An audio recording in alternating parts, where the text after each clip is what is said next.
বিসমিল্লাহির রহমানির রহিম।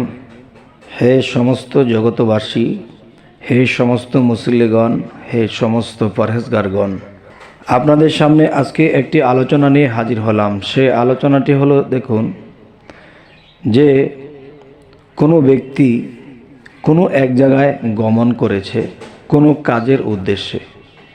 সেই কাজটি করতে যাইয়া তার উপরে এমন একটি কাণ্ড ঘটেছে, সে নিরপরাধ হয়ে দেখা যায় অপরাধী হয়ে গেছে, এবং দেখা যায় এমনকি তাকে পুলিশে ধরেও নিয়ে গেছে।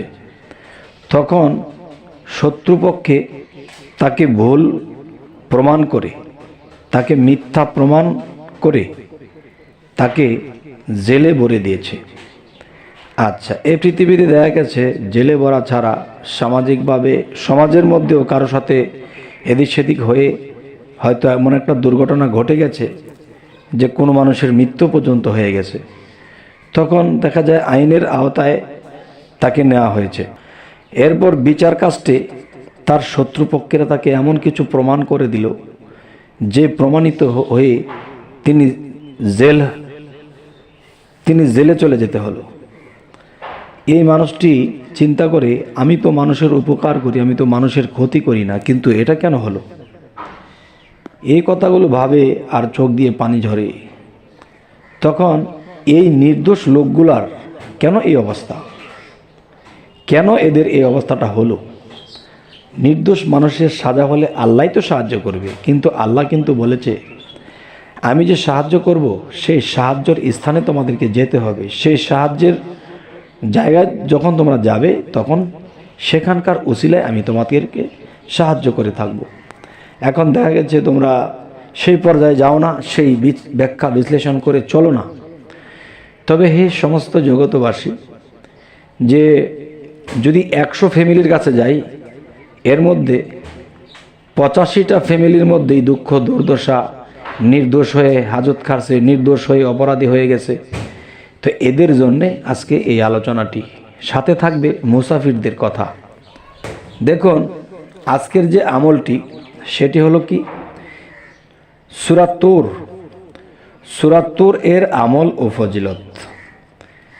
একটু খেয়াল করে শুনবেন। কোনো নির্দোষ ব্যক্তি অন্যায়ভাবে বন্দী হলে সে এই সূরা তূর নিয়মিত পাঠ করতে থাকলে শীঘ্রই সে মুক্তি লাভ করবে। আলহামদুলিল্লাহ। হে সমস্ত জগতবাসী, আল্লাহ আমাদের জন্য কত সুযোগ সুবিধা রেখেছে। আমরা নির্দোষ হয়ে জেল হাজতে পড়ে থাকব কেন?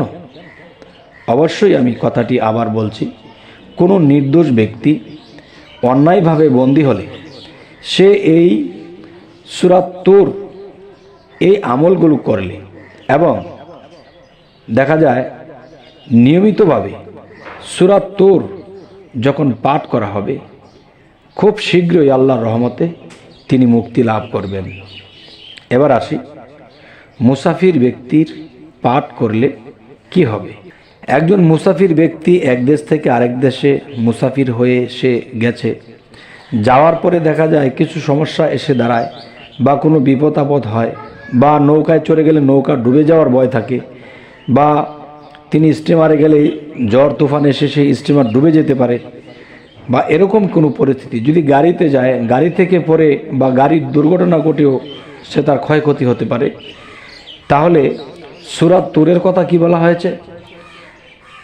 মুসাফির ব্যক্তি পাঠ করলে, সূরা তূর মুসাফির ব্যক্তি পাঠ করলে সফরকালীন সময়ে সে নিরাপদে থাকবে ইনশাআল্লাহ। তবে হে সমস্ত জগতবাসী, আরও কিছু কথা বলবো। সেই কথাগুলো হলো, দেখুন, এ সূরা পাঠ করলে, এ সূরা তূর পাঠ করলে পানিতে ফুঁক দিয়ে সে পানি বিচ্ছুর উপরে ছিটিয়ে দিলে বিচ্ছু মরে যাবে। আমি আবার কথাটি বলছি, সূরা তূর এই সূরা পাঠ করে পানিতে ফুঁক দিয়ে সে পানি বিচ্ছুর উপরে ছিটিয়ে দিলে বিচ্ছু মরে যাবে। প্রত্যহ রাত্রে 3 বার করে পাঠ করলে গর্মি রোগ হতে রেহাই পাবে। হে সমস্ত জগতবাসী, আজকের এই আলোচনা কি বোঝানো হলো? কোরআন থেকে সূরা তূর হতে যে এই সূরাটি যদি আমরা নিয়মিত পাঠ করি তাহলে দেখা যায় কোনো জেলে বন্দি লোক সে যদি নির্দোষ হয়ে যদি সে জেল হাজতে থেকে থাকে আর এটি যদি নিয়মিত পাঠ করে ইনশাআল্লাহ আল্লাহর কোরআনের এই সূরার বরকতে, সূরার শক্তিতে, সূরার উসিলা করে আল্লাহ সেই ব্যক্তিকে জেল থেকে মুক্তি করে দেবেন। আলহামদুলিল্লাহ, আলহামদুলিল্লাহ। তবে হে সমস্ত জগতবাসী, আমাদের এই চ্যানেলের আলোচনা যদি আপনাদের ভালো লাগে তো অবশ্যই সাবস্ক্রাইব করে রাখুন। পরবর্তীতে আপনাদের সাথে আবার দেখা হবে। সকলেই ভালো থাকবেন। আল্লাহ হাফিজ।